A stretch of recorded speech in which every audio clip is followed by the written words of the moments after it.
J'avais comme projet de vous parler lors de cette visioconférence du plan d'évolution pour l'humanité. Savoir qu'on a un plan, c'est quelque chose d'extraordinaire parce que à l'heure actuelle, nous vivons une époque où on peut avoir quelques soucis concernant l'avenir. On peut être inquiet, certaines personnes sont même carrément angoissées. Et effectivement, on peut se demander, mais qu'est-ce que va être notre lendemain? En fait, il n'y a pas lieu de s'inquiéter parce que il y a un plan d'évolution pour l'ensemble de l'humanité, pour la Terre elle-même, pour tous les règnes qui existent, et donc pour l'humanité et pour chaque être humain. Nous sommes sur un long chemin où petit à petit nous évoluons et il y a surtout un programme, un plan. Et bien sûr, c'est comme un long film hein, où il y a des séquences qui sont un peu des périodes un peu périlleuses. Il y a des choses comme ça qui se passent. Et à l'heure actuelle, nous sommes dans ce cas de figure. Alors, je vais essayer de vous expliquer un peu tout ça et vous dire quand même quelles sont mes sources. Ce que je vous dis, je ne l'invente pas, mais c'est issu de la sagesse éternelle, ce qu'on appelle la sagesse éternelle, qu'on trouve dans de nombreuses traditions, aussi bien orientales qu'occidentales. Et comme nous sommes sur un chemin d'évolution, à un moment donné, il a été souhaitable pour les humains qu'ils soient au courant de ce qui se passe. Et donc, à la fin du 19e siècle, il y a eu Elena Petrovna Blavatsky qui a fait tout un travail avec des initiés, des sages de l'Himalaya, et qui a écrit un livre qui s'appelle La doctrine secrète. Il y a aussi Isis dévoilée, et qui a créé la théosophie. Puis, au 19e siècle, il y a eu Alice Bailey. Bon, au 19e siècle, il y a eu Alice Bailey qui a créé le mouvement Arcan et qui a continué à expliquer un peu tout le processus d'évolution de la planète. Et puis, à la fin du XXe siècle, début du XXIe siècle, il y a eu un artiste peintre, Benjamin Crème, d'origine écossaise, qui a continué à parler de tout ça, qui a écrit des livres et qui a fait de nombreux voyages dans tout le monde pour présenter ces informations. Voilà. Donc, j'ai découvert toutes ces informations et vraiment, ça m'a changé complètement. Ça m'a donné un certain optimisme et ça m'a permis de comprendre des tas de choses, des tas de questions que je me posais. Donc, c'est pour ça que je veux aussi vous faire partager tout ça. Donc, en matière d'ésotérisme, on dit que tout ce qui est en haut est comme tout ce qui est en bas. Donc, je vais partir un peu de ce qui s'est passé pour l'humanité et on fera le parallèle après pour ce qui se passe pour chaque être humain. Donc, pour l'humanité, il s'est passé, vous avez tous entendu parler du Big Bang, hein, et donc, petit à petit, il s'est créé une vie sur Terre qui a commencé par le règne minéral, qui a pu donner naissance au règne végétal, puis le règne animal, le règne humain. Il y a également un règne qui nous est supérieur, qui est le règne spirituel, si vous voulez, on en parlera plus tard. Et donc, tous ces règnes continuent à avancer. Et comment ça se passe? Ça se passe comme une... si vous voulez, c'est comme une ascension, hein, très progressive, très longue, mais ça se passe pas, on monte pas en ascenseur ou, ou même comme sur une échelle.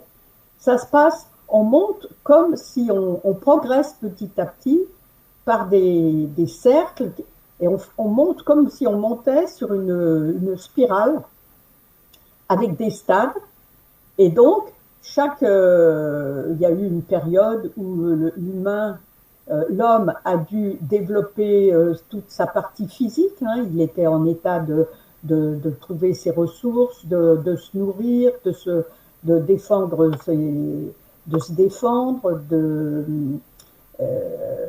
voilà. Et puis après, il y a eu toute la période qu'on a appelée la période lémurienne. Après, il y a eu la période de l'Atlantide où l'être humain a dû développer toutes ses capacités émotionnelles, ses sentiments. Puis, ça a duré pendant des millions d'années parce que le parcours est très très long, parce qu'il ne faut pas brûler les étapes.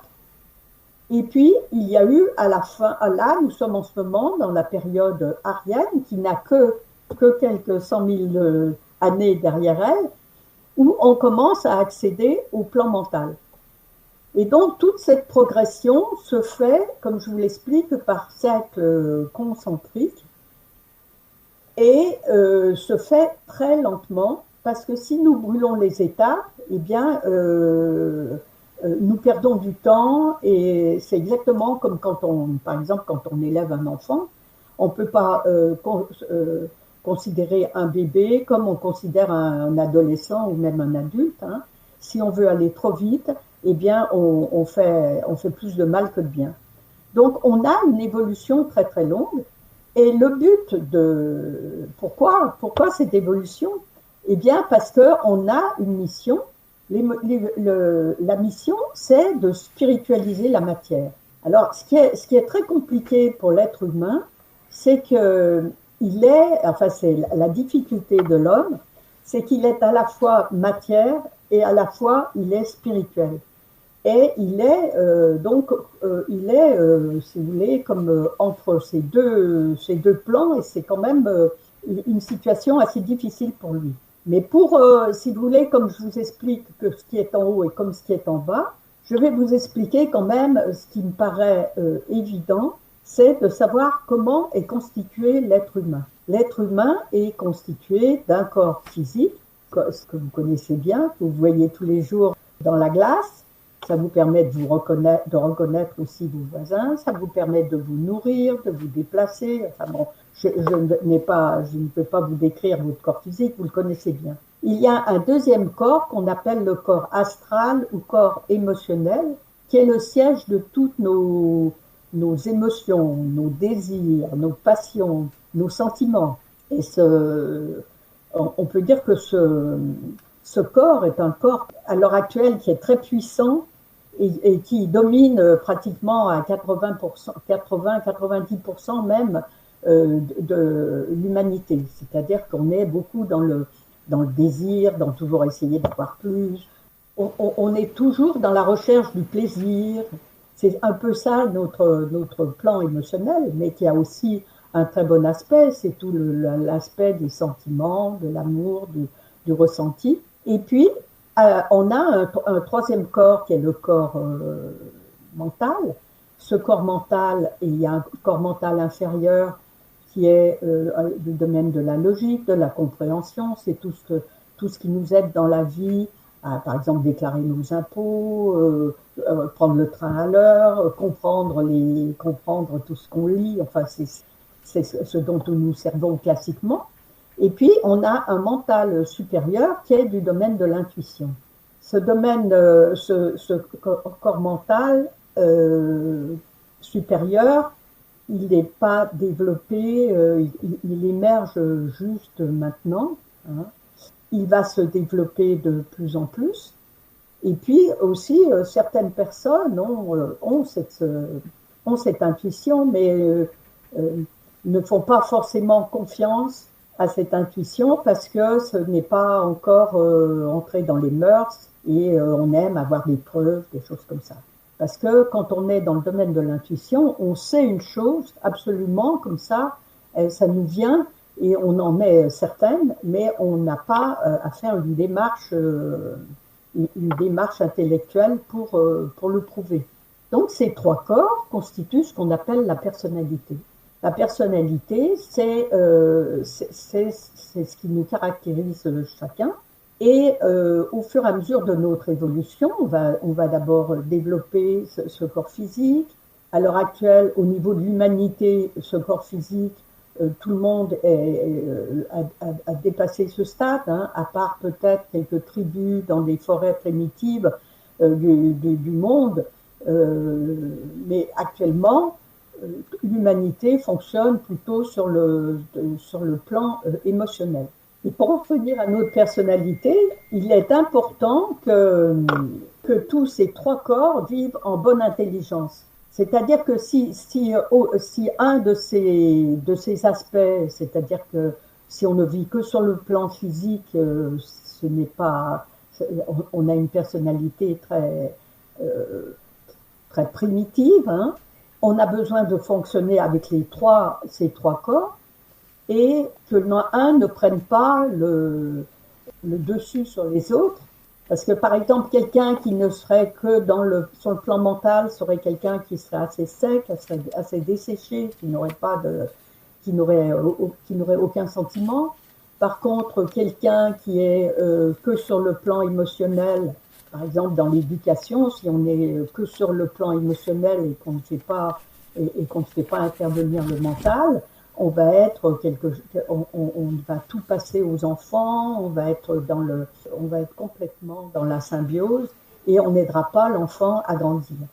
Donc il faut que cette personnalité, elle arrive à s'équilibrer et à un moment de la vie, de notre évolution, cette personnalité, elle va avoir envie, elle va plus être centrée sur elle-même, elle va avoir envie de s'occuper des autres, hein, d'être dans le service, et puis elle peut avoir envie aussi de méditer, voir les deux à la fois. Et donc ce signal, ça veut dire qu'il se passe quelque chose de différent. Et ce quelque chose de différent, c'est que l'âme, j'en ai pas encore parlé jusqu'à maintenant, parce que l'âme, elle attend que nous ayons atteint un certain niveau d'évolution pour se manifester. Alors, cette âme, c'est un terme qui est plus spirituel et religieux, mais on peut l'appeler aussi la conscience, on peut l'appeler le soi, on peut l'appeler ça peut être aussi une aspiration. Et cette âme, elle nous pousse toujours à être dans le mieux. Et alors, qu'est-ce que c'est que cette âme, hein? Cette âme, c'est une parcelle d'une grande âme. L'humanité a une grande âme qui est commune à toute l'humanité.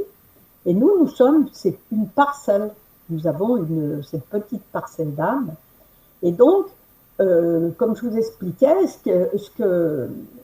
tous les progrès qu'on fait, ils sont globaux, mais aussi chaque être qui fait un progrès apporte à l'ensemble. Alors cette personnalité, je vous explique qu'elle progresse, mais comment progresse-t-elle? Il faut penser à ce moment-là à la réincarnation. Et donc on revient des milliers de fois pour faire des expériences totalement différentes à chaque fois, pour expérimenter tout ce qu'on peut expérimenter dans le monde, pour progresser et pour se constituer une personnalité et avoir une relation avec son âme. Et donc, ces réincarnations, au début de notre vie, on fait des tas de réincarnations successives et très rapidement. Alors, on peut être un homme, on peut être une femme, on peut avoir des pouvoirs, beaucoup de pouvoirs, on peut être un simple SDF, on peut être un voyageur, on peut être un sédentaire, on expérimente, on peut avoir eu des enfants, ne pas en avoir, passer par toutes sortes d'épreuves aussi, hein. Tout ça pour se perfectionner. Alors cette notion de réincarnation, elle n'est pas récente, hein, on retrouve dans la Bible, même dans l'Évangile, des allusions à la réincarnation. Cette réincarnation, même Origène, qui était donc un des premiers chrétiens à avoir parlé de l'Église, du christianisme et tout ça, parlait de la réincarnation. Et c'est à peu près, je peux peut-être me tromper, mais je crois que c'est autour du VIe siècle, l'empereur Justinien et sa femme ont décidé, ont demandé au pape de faire arrêter cette vérité, Alors, on ne sait pas trop les motifs. Moi, j'ai cru comprendre que le motif, c'était qu'on ne progressait pas assez rapidement, qu'on disait qu'on avait plein de vies pour progresser. Et donc, si on nous disait qu'on n'avait qu'une vie, on progresserait bien plus rapidement. Ce qui est un peu utopique parce qu'en une vie, on fait un chemin, mais on ne peut pas progresser comme il est souhaité de progresser en vraiment faisant toutes les expériences. Parce que pour dépasser une chose, il faut l'avoir vécue. Donc il faut vraiment passer par toutes ces expériences. Cette réincarnation, elle est en même temps, il y a une autre loi de la vie qui est complètement, qui lui est très proche, c'est la loi de la juste rétribution. Cette loi de la juste rétribution, ou qu'on appelle aussi le karma, la loi de cause à effet, c'est une loi qui, alors, il ne faut pas la considérer comme quelque chose de punitif, hein. C'est simplement une histoire d'action et de réaction. On fait quelque chose qui n'est pas tout à fait correct, il faut corriger. C'est ça la loi du karma, hein. C'est une espèce de balance, et tout ce qui n'a pas été compris ou mal fait doit être corrigé. Et c'est pas du tout la notion d'un Dieu punitif qui nous dit vous avez fait telle chose, vous avez péché, donc en représailles vous aurez un mauvais karma. C'est pas du tout ça. C'est simplement, je vous dis, une loi de action-réaction. Toute cause entraîne des effets et il faut corriger. Cette loi est bien aussi connue du monde des orientaux, mais les orientaux étaient, en Orient, on pense aussi qu'on peut rien changer, alors qu'en fait, on peut tout à fait changer. On est dans une caste un peu basse, eh bien c'est parce qu'on a mal fait et on ne peut rien changer. Et puis il y a aussi cette fausse notion, la notion qu'on pourrait être réincarné dans des animaux. C'est pas du tout vrai. Et cette loi de cause à d'effet, elle est là pour corriger complètement tout ce qu'on a fait. Alors quand on se réincarne, on a plusieurs possibilités. On se réincarne pour faire des différentes expériences, mais on se réincarne également pour corriger donc ce qu'on a mal fait. Et donc, souvent, on se retrouve avec des gens qu'on a déjà connus. Dans les premières réincarnations, quand au tout début on se réincarne très vite, on fait plein d'expériences et puis c'est tout. Mais au bout d'un moment, on va essayer de se réincarner avec des gens avec qui on a été déjà. Et c'est pour ça qu'on se retrouve souvent dans une famille. On est marié avec des gens qui auraient pu être votre enfant, ou enfin des choses comme ça, pour pouvoir corriger les choses. Et puis, quand on se réincarne, on a une troisième chose à faire aussi, c'est qu'on a une mission. On a quelques petites choses à faire. En général, on a 2 ou 3 consignes. Enfin, on sait fixer ces consignes, hein, ça nous trame. C'est à dire, dans cette vie, tu vas apprendre telle chose.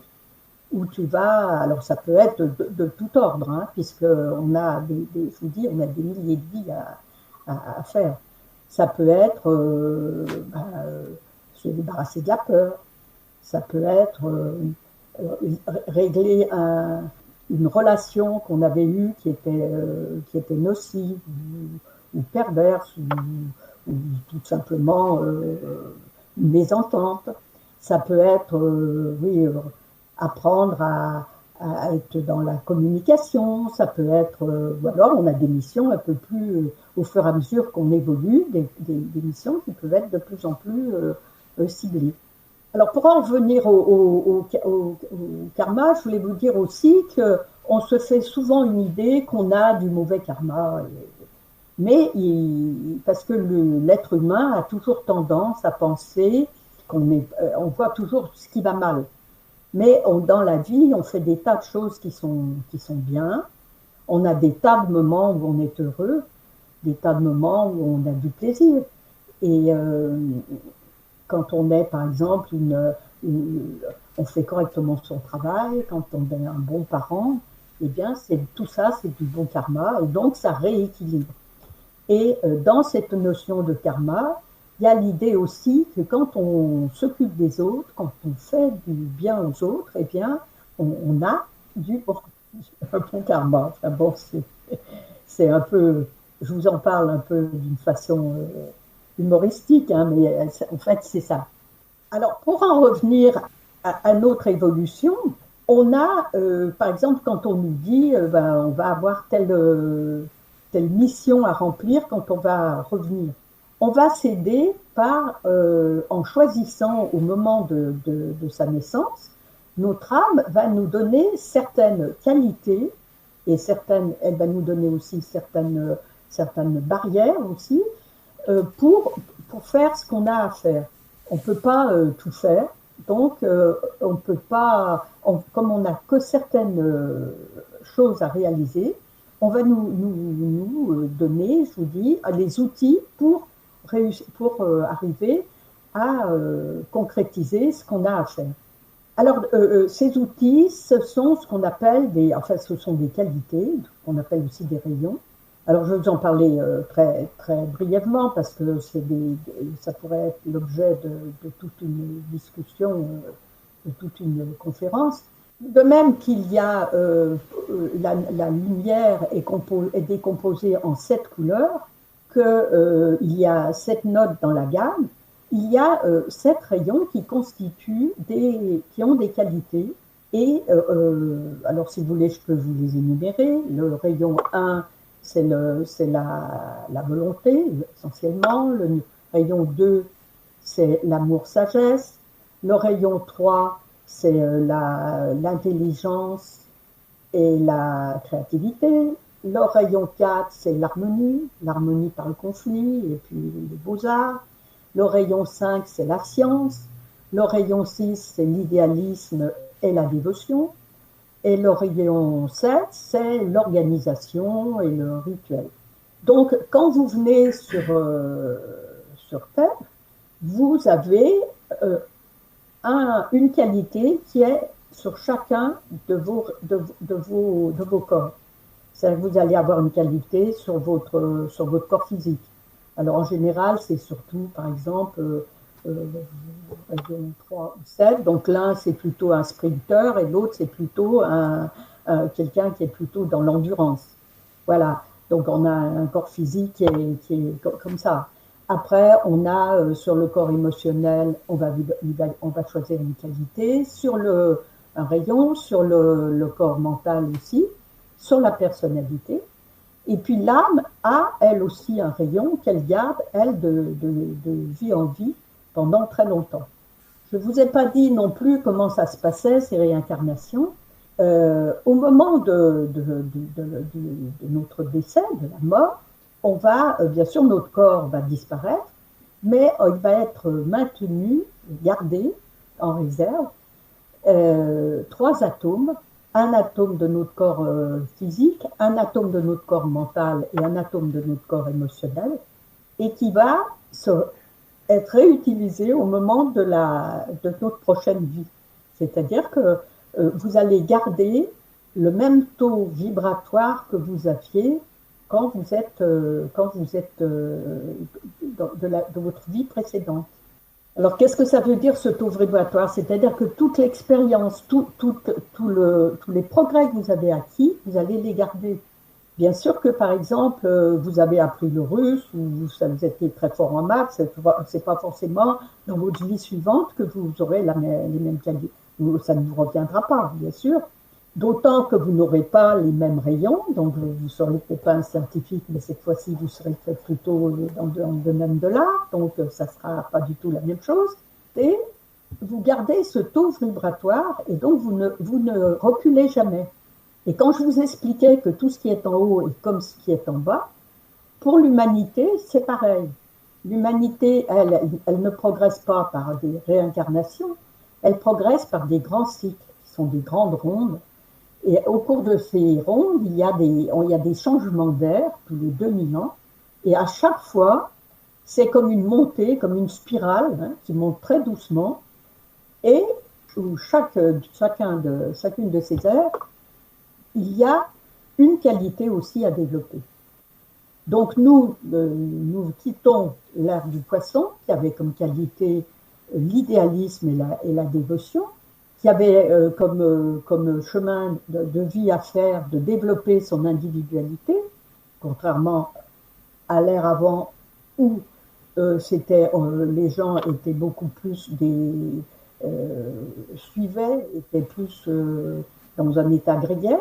Et puis nous passons là dans l'ère du Verseau où l'énergie change. Et nous montons d'un cran.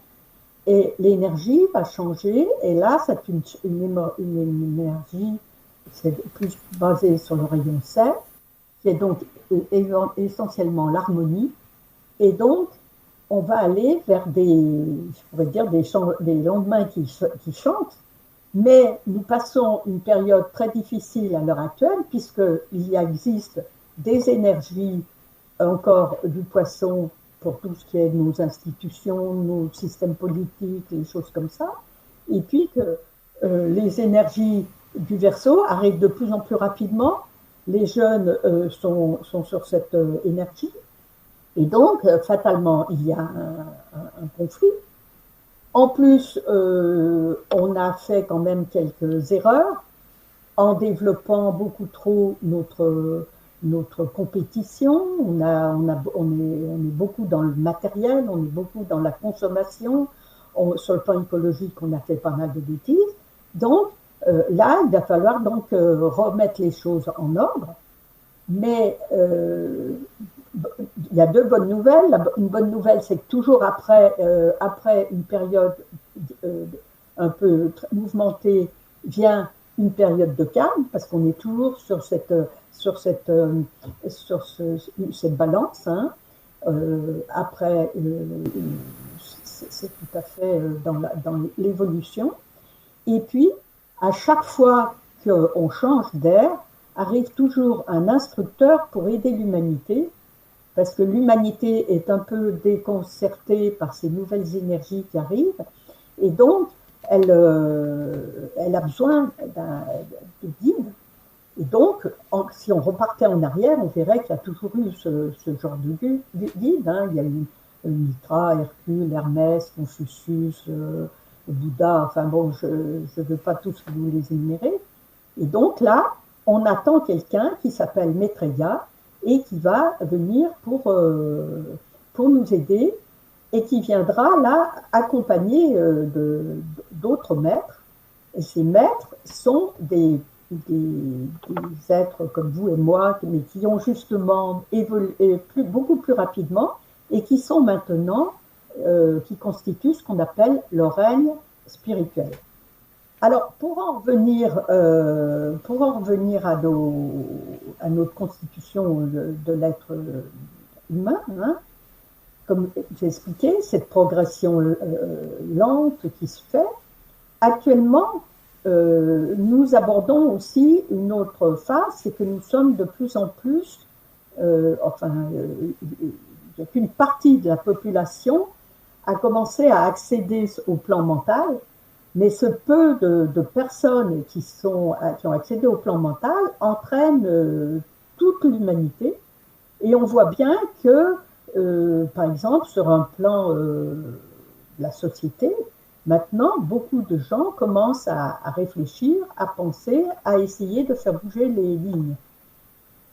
Et il faut savoir que ce n'est pas c'est plus nos chefs politiques, c'est plus une élite maintenant qui va nous guider, mais le peuple maintenant va demander des comptes et va souhaiter que les choses changent, bougent, pour des choses beaucoup plus dans le partage et dans la synthèse, puisque ce sont les énergies qui arrivent à l'heure actuelle.